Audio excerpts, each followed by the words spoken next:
All right, scholars, welcome to day 2 of online learning. Hopefully you had a really good first day yesterday and navigating your Google Classrooms wasn't too tricky. So today we're going to continue to talk more about multi-digit numbers, and it's just going to be a little bit more challenging. Hope you're ready. First, if you haven't watched the day 1 routine video, make sure you go ahead and click pause right now. Go back and watch that video first. If you've already watched that video, let's go ahead and get into our guided practice.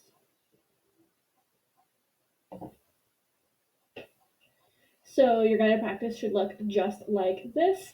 And again, we're going to continue with multi-digit place value.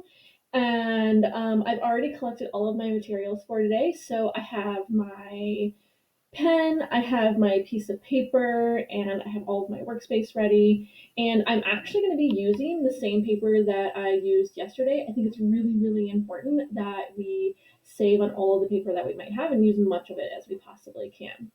Okay, so first thing I'm going to do is I'm going to go ahead and organize my scrap piece of paper.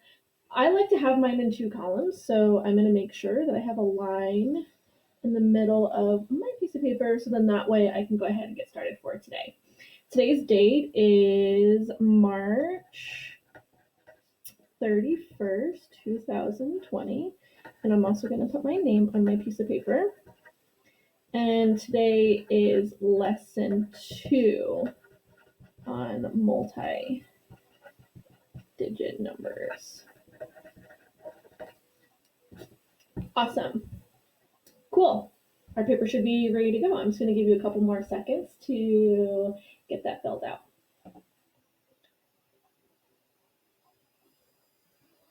All right, and again, before you watch this video, you had to watch the day 1 routine video where I gave you a number sentence, and you needed to figure out without calculating if it was over 300 or if it was under 300. Go ahead and make your vote now.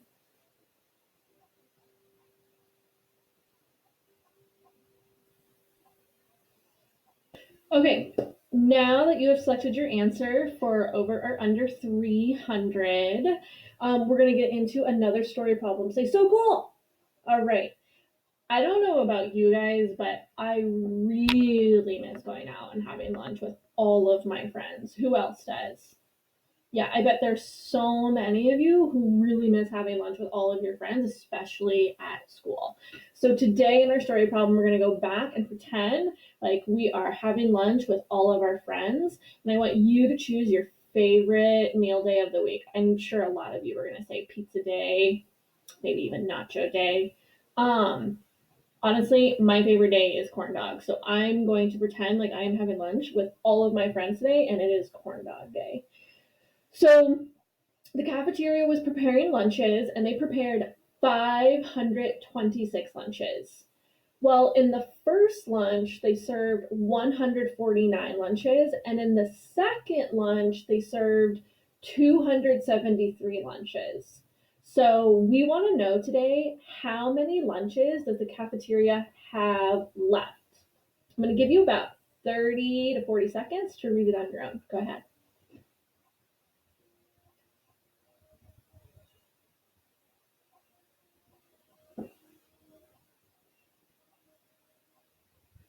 Okay, now that you've had some time to read the story problem on your own, we need to figure out how many lunches does the cafeteria have left. Well, do you think it's going to be more than 526 lunches left, or do you think it's going to be less than 526 lunches left? Go ahead and vote now.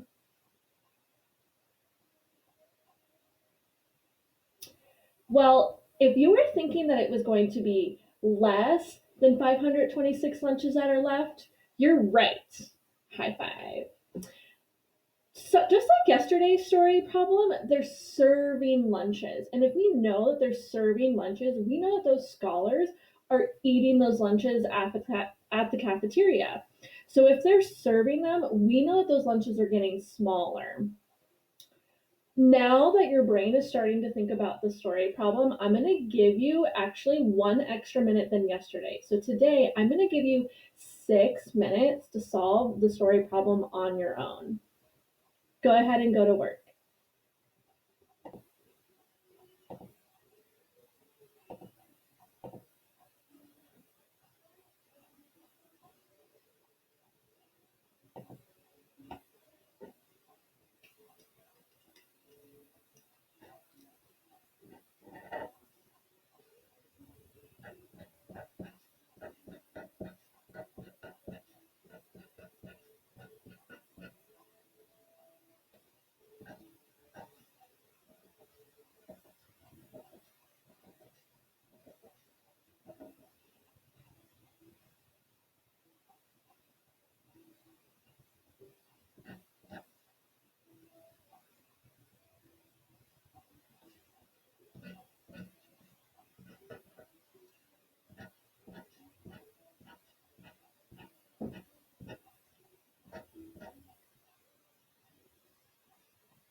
All right, dudes, how did you do?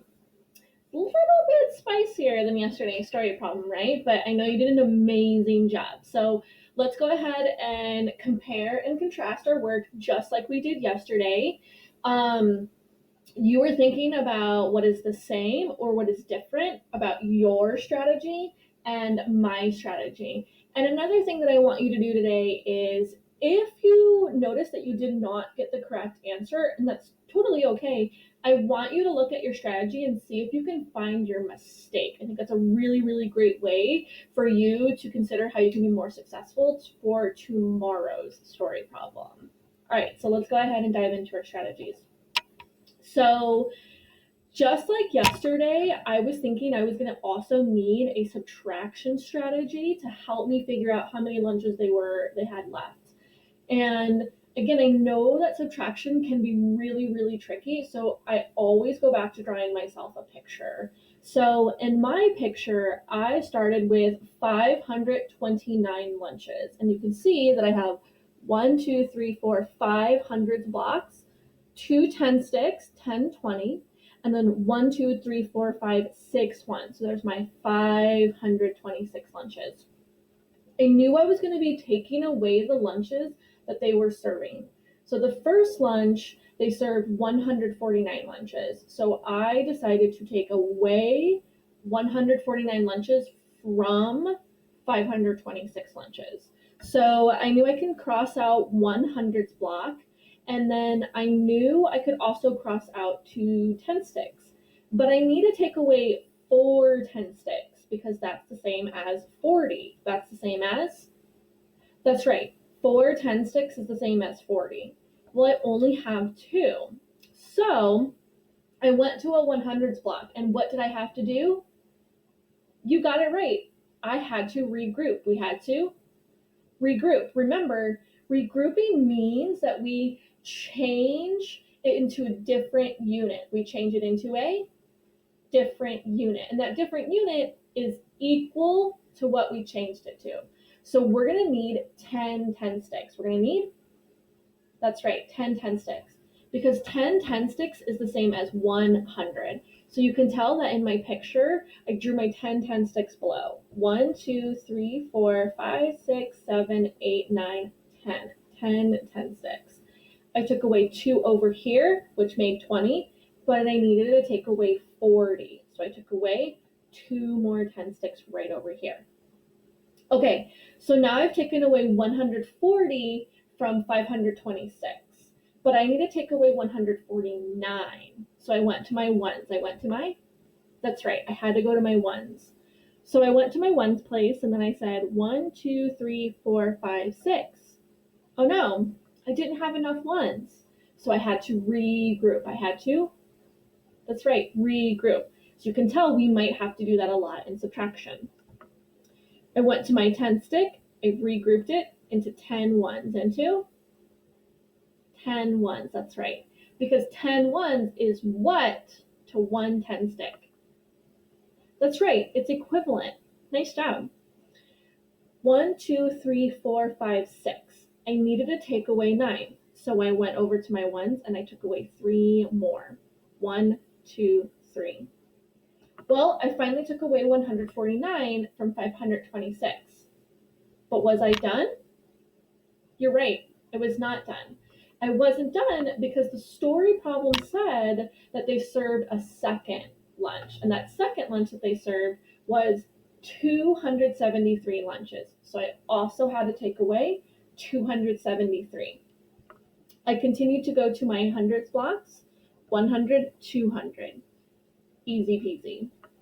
I then needed to take away 7 10 sticks. Why did I need to take away 7 10 sticks? That's right, because 70 is in the number 273, and that is the same as 7 tens. So I went to my 10 sticks. 1, 2, 3, 4, 5, 6, 7. Thankfully, I did not have to regroup. Then I needed to take away 3 ones because that number was still a part of 273. So I went over here to all of my ones and I took away 3. 1, 2, 3. I went back to the story problem to make sure I had all of the numbers that I had taken away, and I had double checked that I indeed had 526. I took away 149, and then I took away 273. So my last step was just to count what was left. 100, no 10 sticks, so 101, 102, 103, 104. So in my first strategy, I got 104 lunches left. Well, because I had time, I solved it a different way. I solved it that's right, a different way. Again, if you solved it a different way, double check your strategy with yours and mine. See if they're the same or see if they're different. Also, make sure you're taking that time to double check any mistakes that you have. Okay, so in my second strategy, I decided to start from the small number to the big number, just like yesterday. So I decided to start with 149 lunches, and I broke that number apart into hundreds, tens, and ones. What do mathematicians call that again? That's right, they call that expanded form. They call that expanded form. We were talking about that yesterday, and we'll continue to talk about that today. So I decided to take 149 and then 273 and then combine them. That was the first lunch, and that was the second lunch. So with the hundreds, 100, 200 equals 300. 40 plus 70, that equals 110. I know that equals 110 because I know that 70 plus 30 equals 100. 100 plus 10 equals 110. My 30 and my 10 are part of the 40.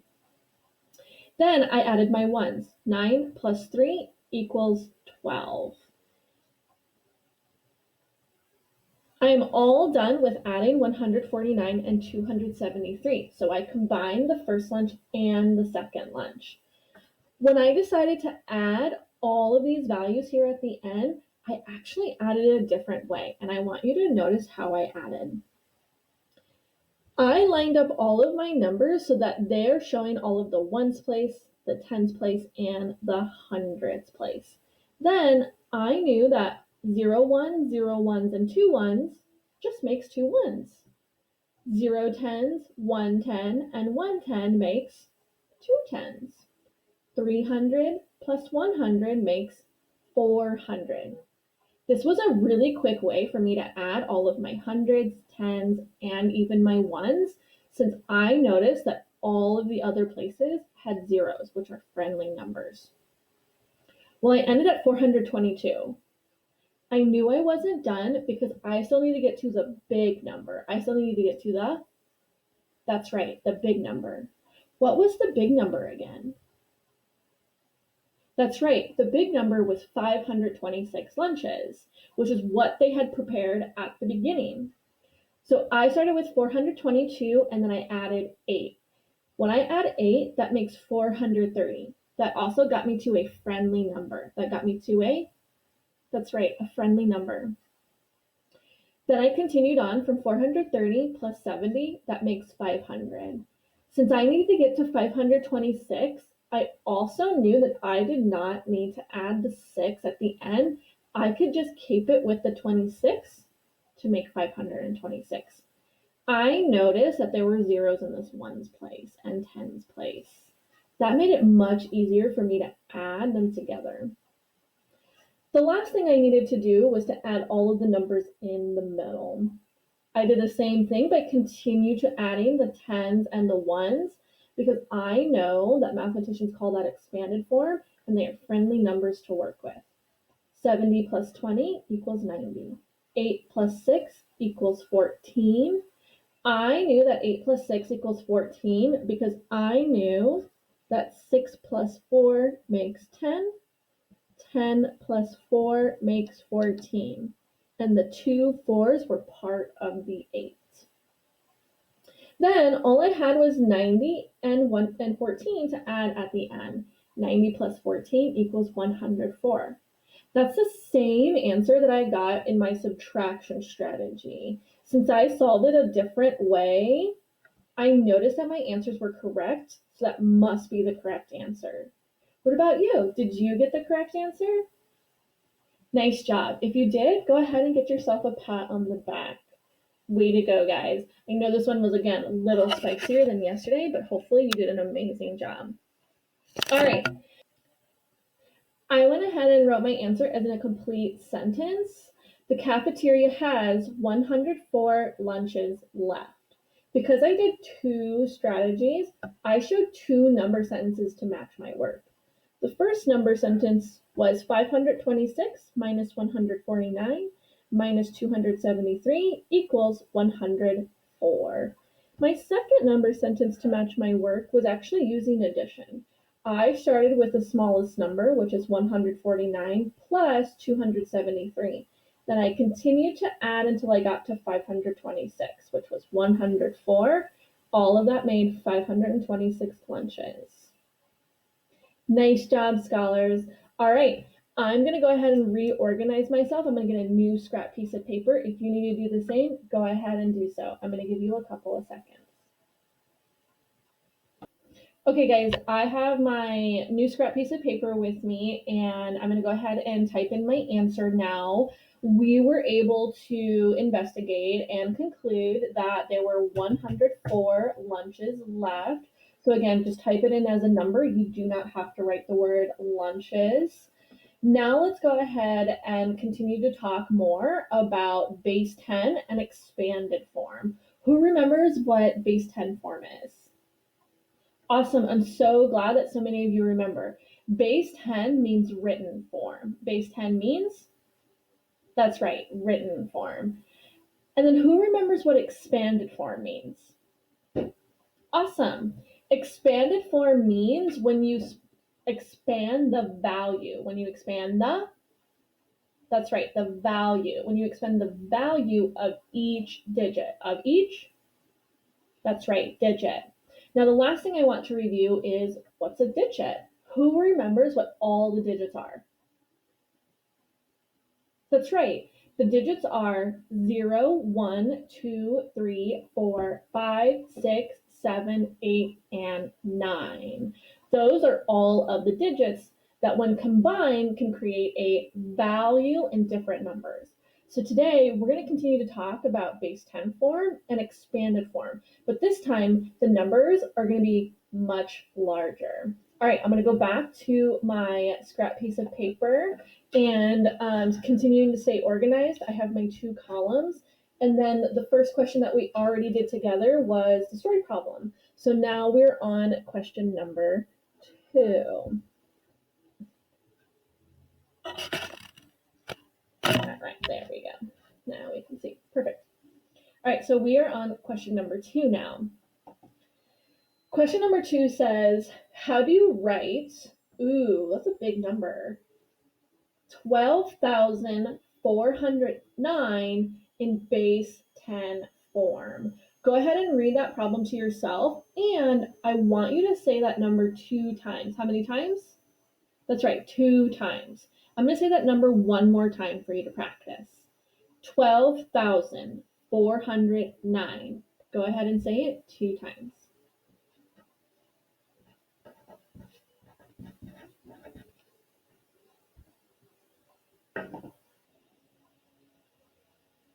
Now that you have had time to say this number 2 times, hopefully it makes it a little bit easier for you to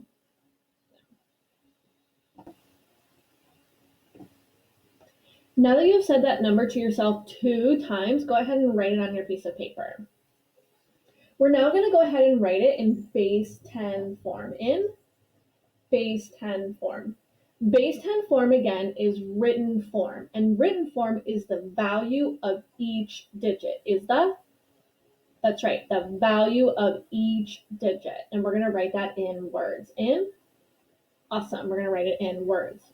So when I'm looking at this first digit right here, this first digit is a 1. Again, did I say 1, 2 when we said this number? No, we said 12,000. 12,000. This 1 digit is representing the 10,000th place. It's representing that's right, 10,000th place. There are 1 10,000th in this number. So we're going to write 1 10,000.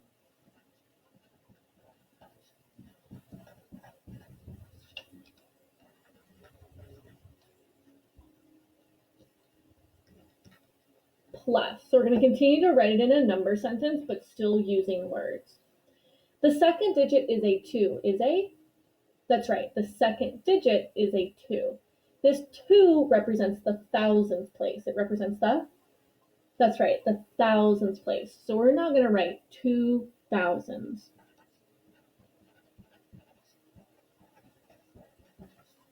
Plus. The next digit is a 4. That's right, the next digit is a 4. What place is the digit 4 in?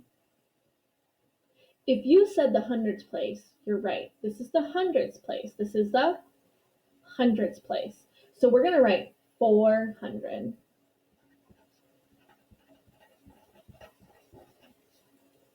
Plus. Well, the next digit is a 0. What place is the 0 in? That's right, it's in the tens place. So we can either write 0 tens, or we could just leave it blank. Let's go ahead and just leave it blank for now. The next digit is a 9. That digit is in the what place? That's right, it's in the ones place. So we're just going to go ahead now and write 9 ones. So when we write this value in words, we know that this value is made of 1 10,000 plus 2,000s plus 400 plus 9 ones, because that is the value of each digit of, that's right, each digit. Now, even though there's a 0 in this tens place, does that mean this number has no tens in it? What do you think? If you were thinking that this number is made of tens, you're right. How can we have 400 or even 12,000 if we did not have any tens in this number? Because of this value is a placeholder. That's right, it's a placeholder. Basically what that means is that when we have the number 409, we have yet to make a 10. So we just put a 0 there until we represent a new value in the tens place. Look for this on your independent practice. You might have a couple of these questions. Let's go ahead and work on number 3.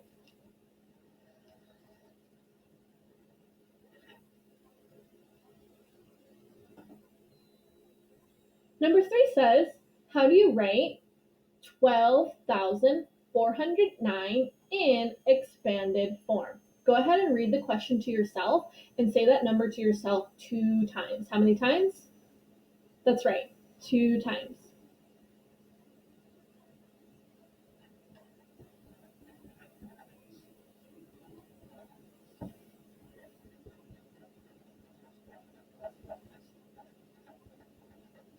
Okay, now I have written down the number and the annotation from the question. It's asking me to write this value in expanded form.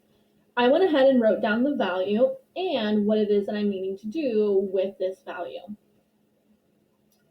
We're going to need to write it in expanded form. An expanded form is just like base 10 form, except we do not write the words. So we're just going to write their values of each digit using the numbers, using the numbers. If I go back to the work that I did in the second question, I know that this says 1/10,000.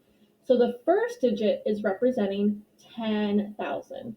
So I can go ahead and just simply write it as a number. Plus 2,000. Again, all I need to do is just write it as a number.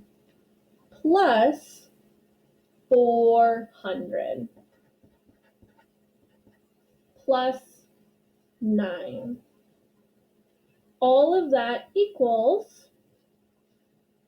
put it right here, 12,409. Pretty easy, right? Okay. Now that we've done the work for number 2 and for number 3 on our scrap piece of paper, let's go ahead and type it into the blank space.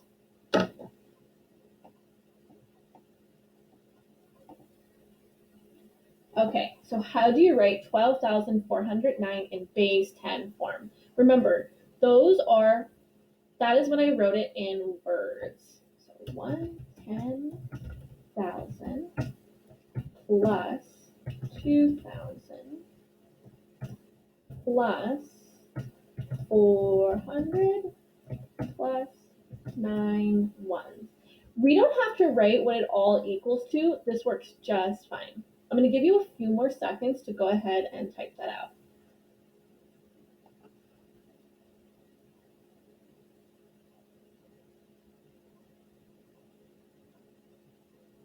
Okay, question number 3 wanted us to write it in expanded form. So again, I'm going to go back to the work that I did for question number 3. Expanded form is written out on all of its values. So we're going to write or type this number sentence into the blank space. Please include the commas.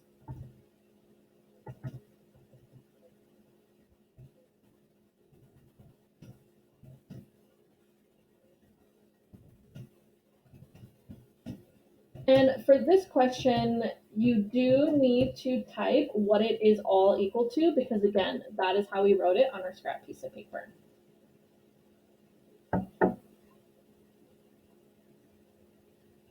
Awesome job, guys. Okay, now I'm going to go ahead and give you 2 minutes to go ahead and answer questions number 4 and question number 5. You need to write each value in base 10 form and expanded form. Again, I'm going to go ahead, I'm going to give you 2 minutes. Go ahead and go to work.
All right, so hopefully you have already completed the work and or you're just finishing up. So let's go ahead and now double check the work that you just did and compare it to mine.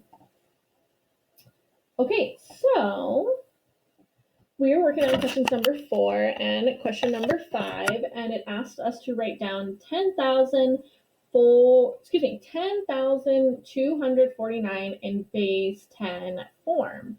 Okay, so again, the first digit is a 1. I know that place is called the 10,000th place. It's called that's right, the 10,000th place. So I have 1/10,000 plus there's a 0 in the thousands place. You can write just 0,000 or you could have left it blank. I went ahead and left it blank. Then we wrote 200, that is the next digit, it's in the hundreds place, plus 4 tens, 4 is in the tens place, plus 9 ones, that is in the ones place. Awesome. If you got that one correct, go ahead and give yourself a pat on the back. Nice job. If you got that correct, go ahead and give yourself a pat on the back. Nice job. Okay, let's go ahead and type in our answer in the blank space. 1/10,000 plus 200 plus 4 tens plus 9 ones. Again, if you decided to write 0,000, you may also write 0,000. It is okay. It's equivalent to that answer. Okay, now let's go ahead and type in our answer to number 5. Again, it's asking for expanded form. All you had to do is write the value of each of these digits now from words to numbers. So 1/10,000. 10,000 is written just like this. It has 4 zeros. It has 4 zeros. You are correct. 4 zeros right here. So 10,000 plus 200, because again, 2 is in the hundreds place. 40, 4 is in the tens place. 9 is in the ones place. We all write that what it's equal to, which is 10,249. How'd you do on that one? Sweet, amazing job. High five, ready, go. Okay, go ahead and also type that in the blank space. Please put the comma in between each of the thousands.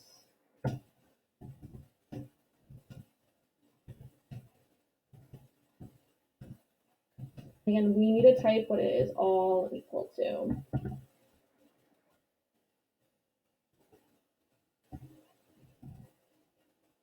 Awesome job, guys. Okay, guys, nice job. We have one more question left. I need to go ahead and reorganize my scrap piece of paper. I have no more room left at the bottom, so I'm going to go again to the next column. And the last question that we're on is question number 6. Okay, question number 6 says, use the symbol. Ooh, today we're actually going to have to remember what the symbols are. Who remembers what that first symbol is? Awesome. You're right. The first symbol is less than. The first symbol is, that's right, less than, which means the next symbol is what? That's right. It's greater than. It is greater than or equal to compare the values 12,409 and 10,249. Again, go ahead and read that question to yourself. Remember, the first symbol is less than and the second symbol is greater than. What are they? Less than and greater than. Nice job. Go ahead and read it to yourself.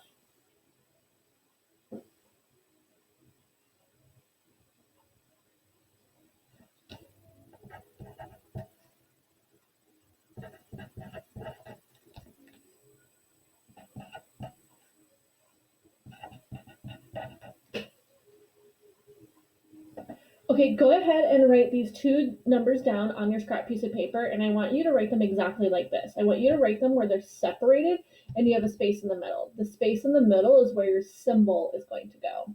Go ahead and write that down. Okay, scholars, when we're comparing two numbers, we have a couple of options of when we compare. We can just simply read the numbers, and when we read the numbers, we can hear if those values are greater than, less than, or equal. We can also compare the values by comparing each digit. That's right. So let's go ahead and think about both of those ways when comparing. So the first number is 12,409. The second number is 10,249. Well, I already know that the numbers 12,000 is greater than 10,000. What do you think? That's right. 12,000 is greater than 10,000. We can go ahead and write the greater than symbol in the middle. The greater than symbol is the one where it is opening to the number that is greater. So the hand that's open, or the mouth that is open, that is eating the number or swallowing the number that is greater. So the number 12,409 is greater. So the symbol that we're going to use is the one that is open to 12,409.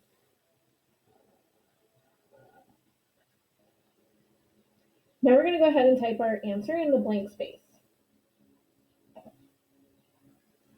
You do not have to write both of the values. You can just write the symbol. You can just write that's right, the symbol. So the symbol that we're going to type is the greater than symbol. In order for you to be able to type that, when you find it on your keyboard, you're going to need to hit the shift button. So you're going to have to hit the shift button, and then you can go ahead and hit that greater than sign. I'll go ahead and give you time to practice that now. Awesome job, guys. We have answered all 6 of the questions. I'm going to go ahead and double check to make sure I have an answer for each question. Ooh, including the one from the routine. Don't forget to answer that. And then also don't forget to have your name on your guided practice. Make sure you go ahead and click submit here at the bottom. When you click submit, it'll tell you that your answers have been put in. All right, don't forget to complete your independent practice before 10 p.m. Be sure to use your scrap piece of paper to help you answer all of those questions. And then also don't forget to type them in the blank space and then click submit. Nice job, guys. Way to go.